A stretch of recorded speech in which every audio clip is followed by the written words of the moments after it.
우리 옆에 성도님과 축복하겠습니다. 예수 이름으로 축복합니다. 하나님 사랑으로 사랑합니다.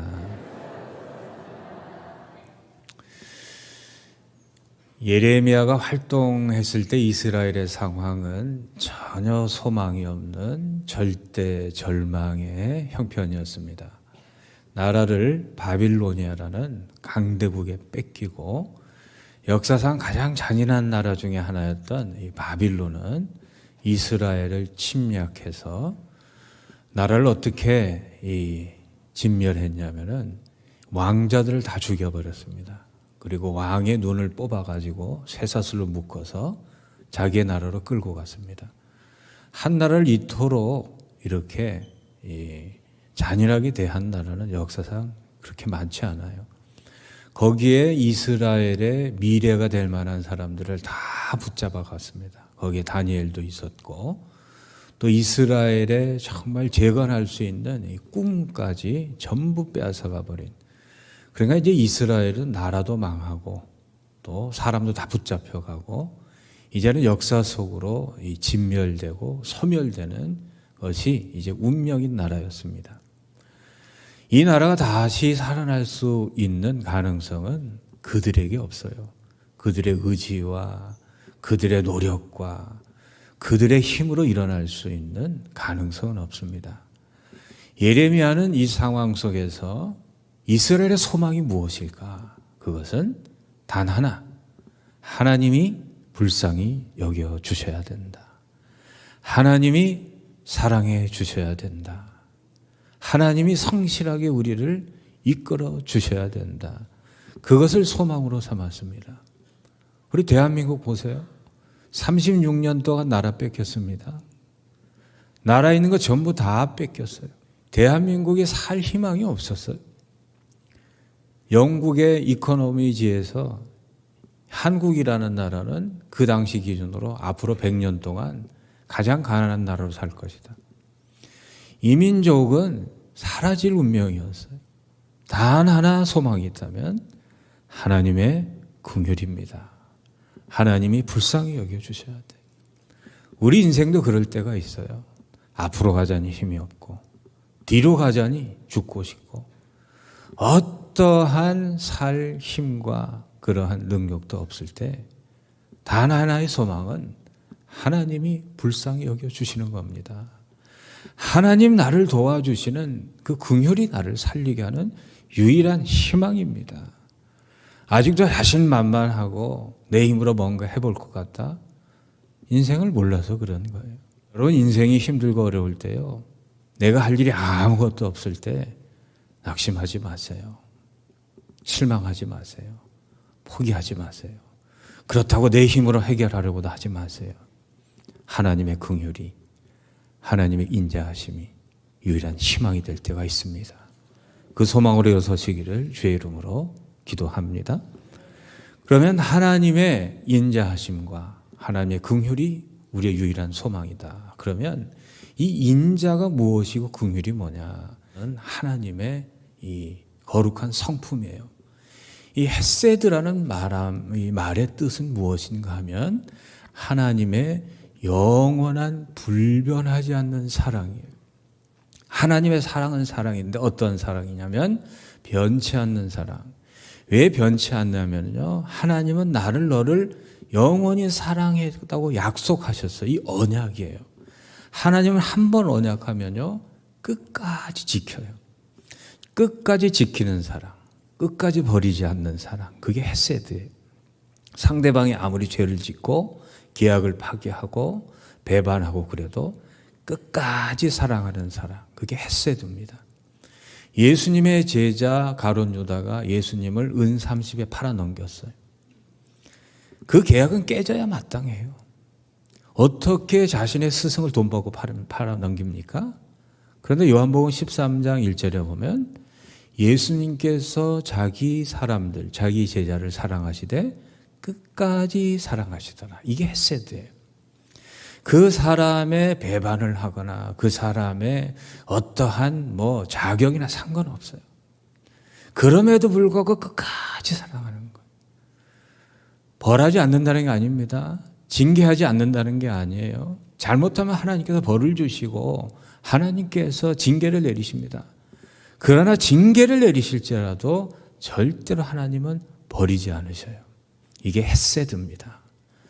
하나님께서 지금 심판, 징계를 받음으로 이스라엘은 진멸의 위기가 놓여 있지만 예레미야가 믿는 것은 우리가 이 징계를 받는 것은 우리가 잘못해서 벌을 받는 것이지 하나님께서 나를 버리신 것이 아니라는 거예요. 그게 헤세드입니다. 이 헤세드가 우리의 희망이에요.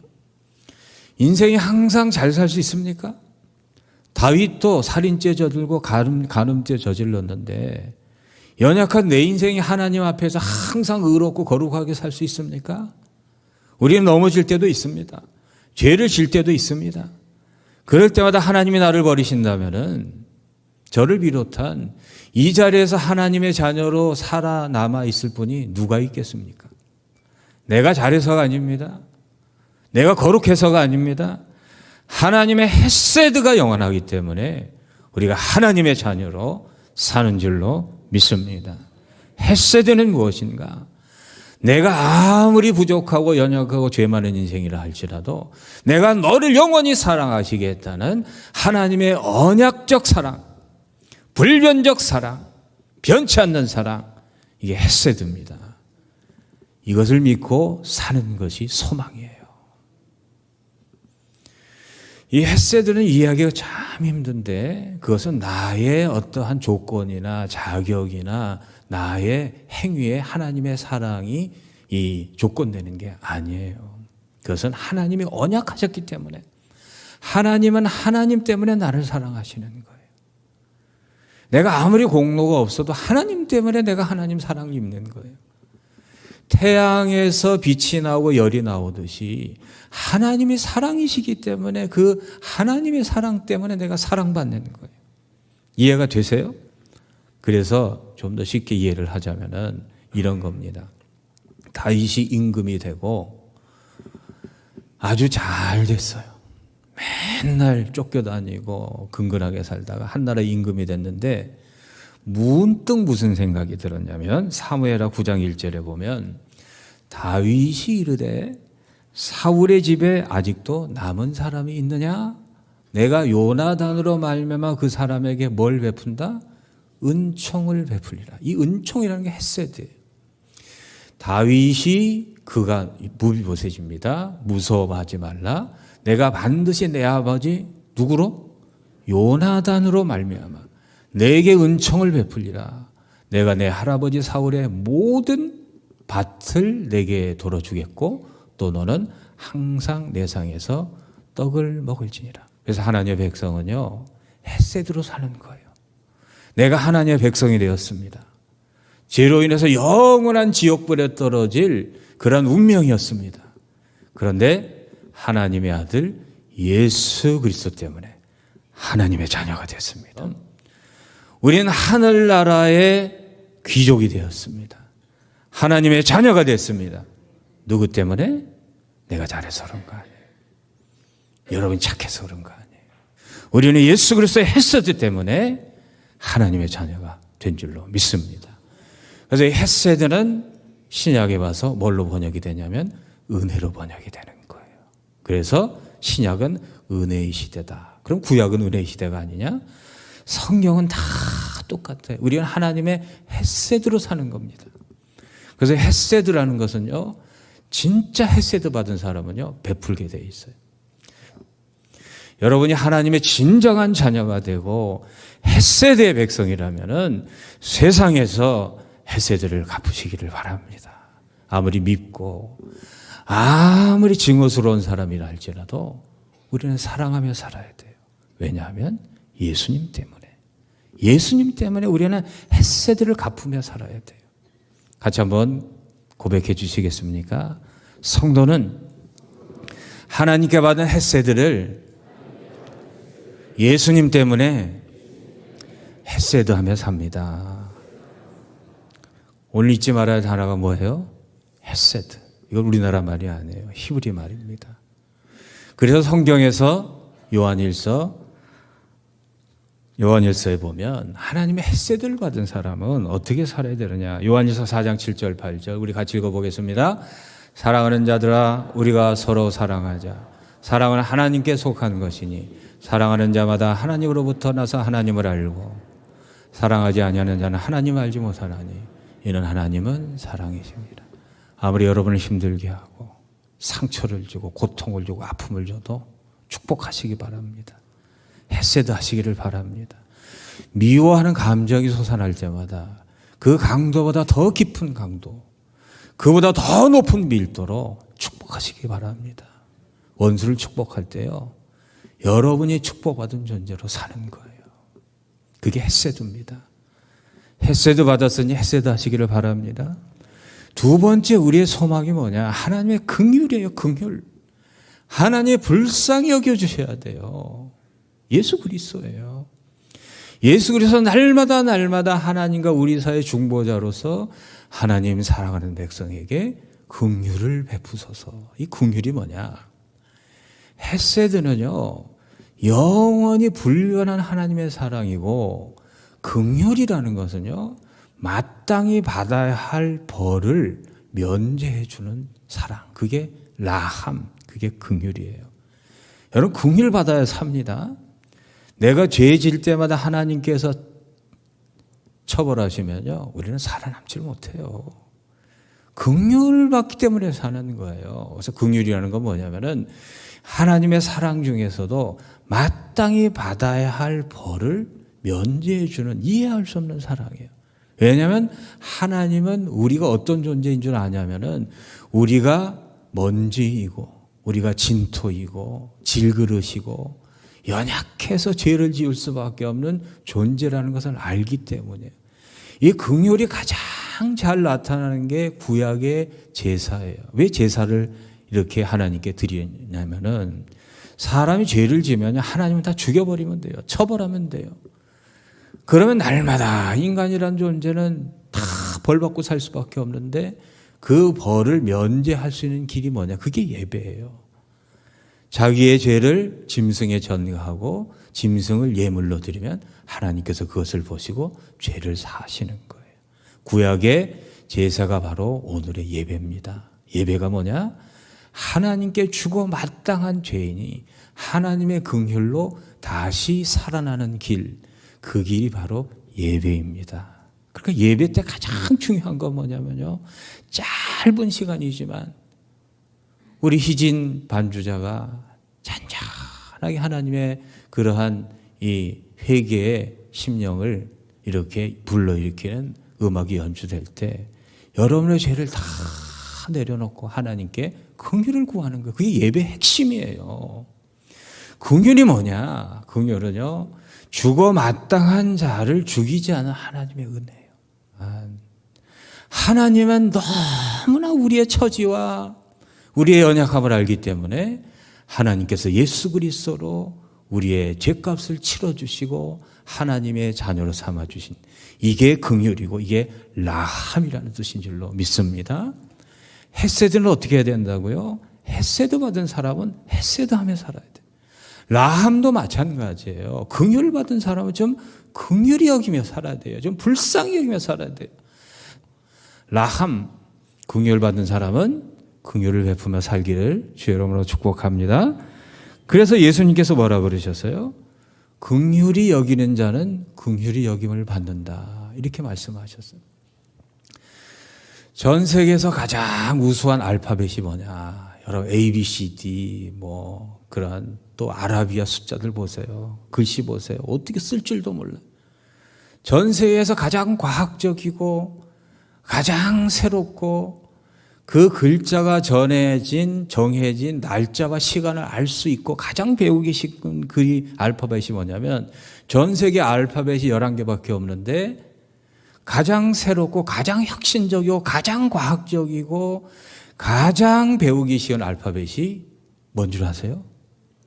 한글이에요. 한글. 세종대왕이 만든 거예요. 이 세종대왕이 한글을 왜 만들었을까? 한글이 가지고 있는 과학적이고 그러한 기술적인 우수성도 있지만 이 한글을 우리 세종대왕 임금이 왜 만들었느냐? 나라의 말이 중국과 달라 그 문자가 서로 통하지 아니하므로 백성이 말하고자 하는 바가 있어도 마침내 그 뜻을 능히 펴지 못하는 자가 많도다. 노란 것이 그 다음도 읽어보실까요? 내 일을 불쌍히 여겨 새로 28자를 만들어 사람마다 쉽게 익혀 일상생활에서 편리하게 쓰도록 하라. 세종대왕이요, 위대한 임금이라는 것은, 임금은요 어렸을 때부터 한문을 배우기 때문에 불편함이 없어요. 오히려 한문이 어리석은 백성과 자신을 구별해 주는 신분증이었어요. 그래서 양반들은요, 평민들, 노비들은 글을 못 배우게 했어요. 글 배우면 유식해져 가지고 자신의 그러한 권리를 잃어버릴까 봐. 그런데 세종대왕은 한나라의 임금님인데 백성을 불쌍히 여겨서 한글을 만들어서 우리에게 주신 거예요. 여러분, 말하는 것 같고 글씨가 다르면 어떻게 살겠어요? 여러분, 지금 우리가 사는데 말은 한국말하고 글은 영어로 쓰라 그러면은 여러분 살 수 있겠어요? 그러니까요, 세종대왕께 감사하세요. 곧 10월 9일 한글날인데 한글날 쉽니까 안 쉽니까? 쉬면은요 꼭 아침에 세종대왕을 주신 하나님 감사합니다. 그 사람이면 좀 감사하면서 하시기를 바랍니다. 안 그러면 어떻게 살 뻔했어요? 어떻게 살 뻔했어요?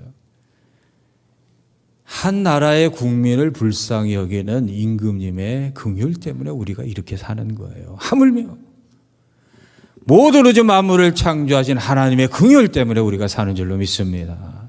그러니까 하나님의 백성은요, 좀 불쌍히 여기며 살아야 돼요. 여러분, 남편들, 저희들 좀 불쌍히 여겨주세요. 저희도 힘들어요.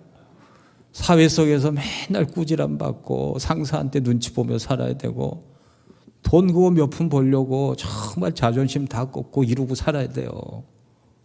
좀 불쌍히 여겨주시기 바랍니다. 긍휼을 베풀면요, 긍휼을 잊고 삽니다. 그러니까 우리는 긍휼을 베풀어야 돼요. 예수 때문에, 예수 그리스도의 긍휼을 받은 사람은요, 세상에서 불쌍히 여기만 사시기를 주의 이름으로 축복합니다. 마지막으로 성실. 하나님의 성실이 뭐냐? 하나님은요, 한 번 작정하면요, 그 대상이 뭐 어떻게 되면 상관없어요. 하나님의 목적하신 말을 끝까지 관철하시는 하나님의 의지, 그것이 성실입니다. 한번 따라해 주시겠습니까? 시작이 반이고 마무리가 전부입니다. 대한민국 사람들은요, 정말 잘 끌어요. 시작 잘합니다. 끝을 못 맺어. 여러분, 시작도 아름답지만요, 인생의 가장 중요한 미덕은요, 시작한 일을 마치는 거예요. 하나님은요, 한 번 시작하면요, 마치지 않으시는 일이 없어요. 그게 성실하심입니다. 그 하나님의 성실하심을 우리가 믿고, 나를 구원하신 그 하나님이 나를 천국에 데려가실 때까지 반드시 나를 성실하게 인도하신다는 것을 믿고 사시는 저와 여러분 되기를 주의 이름으로 축복합니다. 시작을 잘하는 것은 일시적인 일이지만 결심한 대로 마무리를 잘하는 것은 평생의 미덕이라 그랬어요. 시작만 하고 성실하지 못해서 마무리를 못하는 인생이 아니라 하나님께서 내 인생을 마무리하시니까 나도 한 번 시작한 일은 은혜로 마무리하는 그런 성실한 백성으로 사시기를 주의 이름으로 축복합니다. 기도하겠습니다. 하나님 감사합니다. 나의 소망은 하나님이심을 알게 하여 주옵소서. 여기를 보아도 저기를 보아도 앞을 가자니 힘이 없고 뒤로 가자니 부끄러운 진퇴유곡의 인생, 하나님이 긍휼히 여기심이, 불쌍히 여기심이 우리의 유일한 소망임을 알게 하여 주옵소서. 예수 그리스도 이름으로 기도합니다. 아멘. 지금은 우리 주 예수 그리스도의 은혜와 하나님의 영원한 헤세드 사랑하심과 나에게 긍휼 베푸시는 성령님의 함께하심이 오늘도 세상 속에서 힘들고 지쳐있지만 헤세드와 긍휼로 살기를 소망하고 돌아오는 전 세계로 모든 교우들 머리 위에 그 가정과 자녀와 삶의 자리 위에 주의 몸된 성전을 위해 수고하고 쓰신 모든 봉사자들 머리 위에 지금도 영원토록 함께 하시기를 간절히 축원하옵나이다.